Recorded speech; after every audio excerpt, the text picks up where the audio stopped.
Assalamualaikum warahmatullahi wabarakatuh. Perkenalkan, nama saya Nadila Rafa dengan nomor NIM 190302745. Saya dari kelas MPIE 4A1. Di sini saya akan mencoba menguji ANOVA dan regresi linear sederhana dan regresi linear berganda. Langsung saja kita mulai. Di sini saya sudah memiliki data Excel-nya, yang dimana akan menguji ANOVA terlebih dahulu untuk tingkat ketertarikan terhadap produk sabun muka dengan skala 1 sampai dengan 10. Di sini sudah ada produk A, B, dan juga C yang masing-masing itu memiliki 30 responden. Di sini saya ingin menguji ANOVA, yang dimana uji ANOVA itu untuk mengetahui rata-rata apakah ada perbedaan dari produk A, B, dan juga C. Langsung saja kita ke SPSS.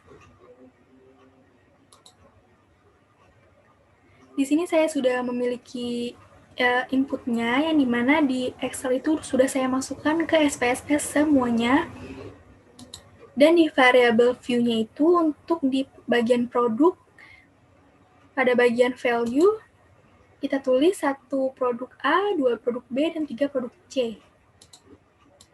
Langsung saja kita mulai untuk menguji ANOVA-nya dengan klik Analyze, lalu pilih Conformance, dan pilih One Way ANOVA.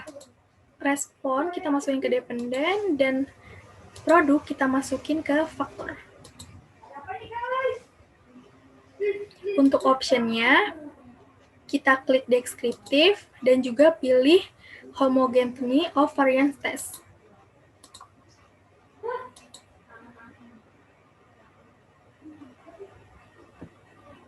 Di sini sudah keluar data-datanya dan sudah saya simpulkan juga terlebihnya di Word.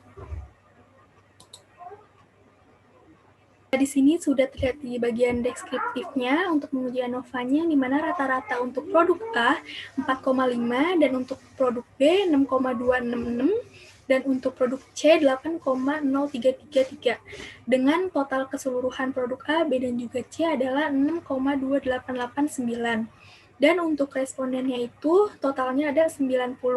Selanjutnya di sini untuk struktur hipotesis yang akan kita ujikan itu ada H0 sama dengan 0, tidak terdapat perbedaan rata-rata dari semua kelompok, dan untuk H1-nya itu tidak sama dengan 0 dan terdapat perbedaan rata-rata dari semua kelompok. Jadi di sini sudah ada di bagian ANOVA ada F hitungnya 97,788 yang akan kita bandingkan dengan F tabelnya. Kita menggunakan F-tabel dengan signifikan 5% atau 0,05, yang dimana kita akan mencari DF-nya itu 2 dari hasil ini, dan penyebutnya itu 88.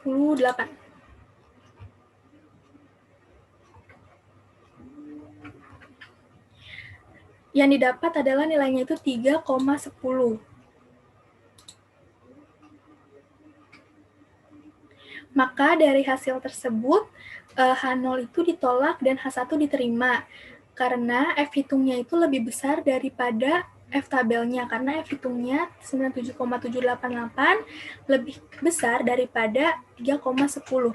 Jadi untuk kesimpulannya, dengan menggunakan taraf signifikan 5%, hasil yang didapat bahwa H0 ditolak dan H1 diterima, maka terdapat perbedaan rata-rata dari produk A, B, dan juga C.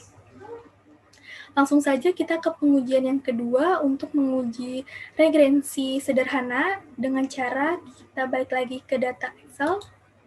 Kita pilih regresi yang satu. Karena kita mencari regresi sederhana, maka cuma ada satu variabel terikat dan satu variabel bebas. Langsung saja kita ke SPSS.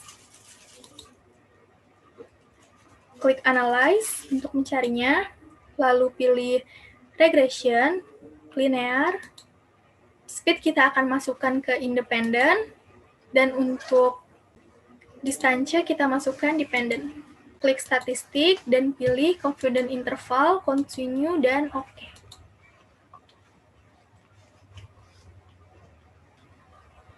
Di sini sudah terlihat datanya, dan saya sudah simpulkan juga di Word. Untuk penyusunan model regresi linear sederhana dengan cara Y, A tambah BX. A ini didapatkan dari hasil konstan yang dimana terdapat pada output convenience di bagian B. Dan untuk B-nya ini kita ambil dari nilai speed. Dan kenapa ditambah? Karena nilai speed-nya itu masuknya ke positif. Jadi penulisannya Y sama dengan min 17,631 ditambah 3,934X. Langsung kita memiliki struktur hipotesis yang akan diujikan itu seperti H0 sama dengan 0, variabel independen tidak mempengaruhi variabel dependen, dan sedangkan H1 tidak sama dengan 0, variabel independen mempengaruhi variabel dependen. Dari situ kita akan menguji dua pihak yang harus kita lihat dari tabel ANOVA ini ada F hitung yang dimana nilainya 91,613 dan kita akan bandingkan dengan F tabelnya dengan DF-nya 1 dan penyebutnya 49.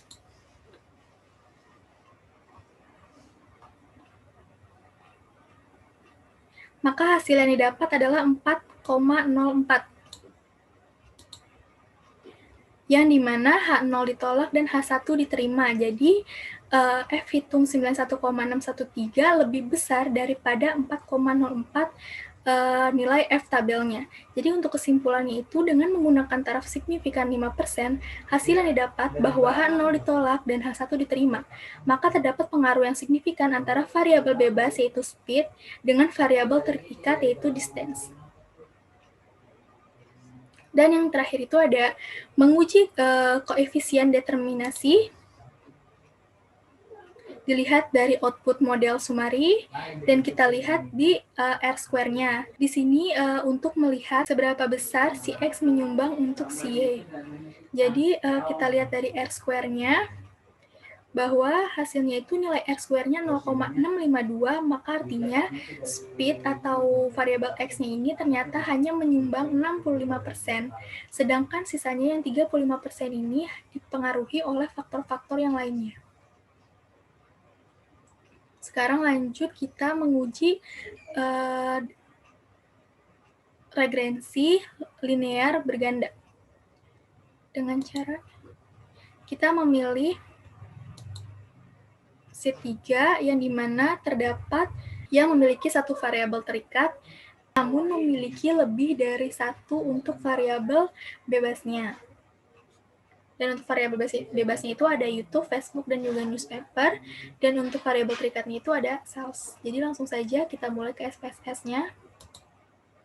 Untuk menguji regresi berganda dengan cara analis. Regression linear. Kita reset. Kita masukkan sales ke dependent dan YouTube. Facebook newspaper kita masukkan ke independent. Pilih statistik. Continue dan oke.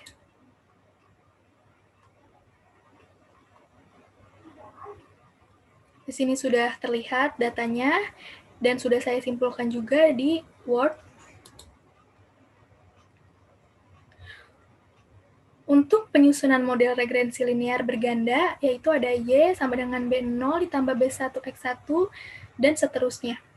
Jadi B0 itu maksudnya B itu adalah hasil dari output conventions yang dimana dilihat dari hasil konstan.